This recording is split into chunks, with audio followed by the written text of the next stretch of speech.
புயல் உருவாயிருக்கிற இலங்கையில் மிகப்பெரிய பாதிப்புகளை உருவாக்கியிருக்குது.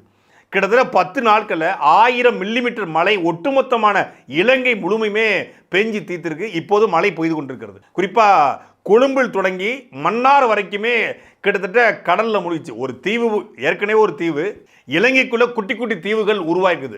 மலையக பகுதியில் இருக்கக்கூடிய கண்டி, பதுளை, நுவரெலி போன்ற பகுதிகள் கடுமையான பாதிப்புகளுக்கு உள்ளாயிருக்குது.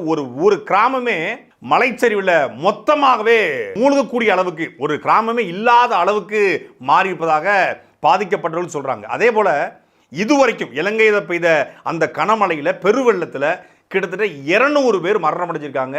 215 பேர் காணாமலாக்கப்பட்டிருக்காங்க. கிட்டத்தட்ட 2,15,000 குடும்பங்களை சார்ந்த 7 லட்சம் பேர் இந்த மழை வெள்ளத்தில் நேரடியாக டிட்வா புயலுடைய தாக்கத்தில் பாதிக்கப்பட்டிருக்காங்க. இன்றைக்கும் ஹெலிகாப்டர் போன்ற ஊர்திகளை கொண்டு போய் மரங்களில் தொங்கி கொண்டவர்லேருந்து காப்பாற்ற நிலைக்கு இலங்கை தள்ளப்பட்டிருக்கு. இலங்கை முழுக்க ஒரு அவசர நிலை பிரகடனம் தள்ளப்பட்டிருக்கு. கிட்டத்தட்ட 2009 போருக்கு பிறகு அந்த மக்கள், தமிழ் மக்கள் கொஞ்சம் கொஞ்சமாக மீண்டு வந்தாங்க. பெரிய அடக்குமுறை, ஒடுக்குமுறை எல்லாம் இருந்தாலும் கூட இயற்கை போன்ற சீற்றங்கள் இல்லாமல் இருந்தது. ஆனால் இதுவரைக்கும் இலங்கையில் இந்த 100 ஆண்டு வரலாற்றில் இப்படி ஒரு வெள்ளம் வரல அப்படின்னு சொல்கிற அளவுக்கு பெரிய வெள்ளத்தில் ஒட்டுமொத்தமான இலங்கையும் பாதிப்புக்கு உள்ளாயிருக்குது.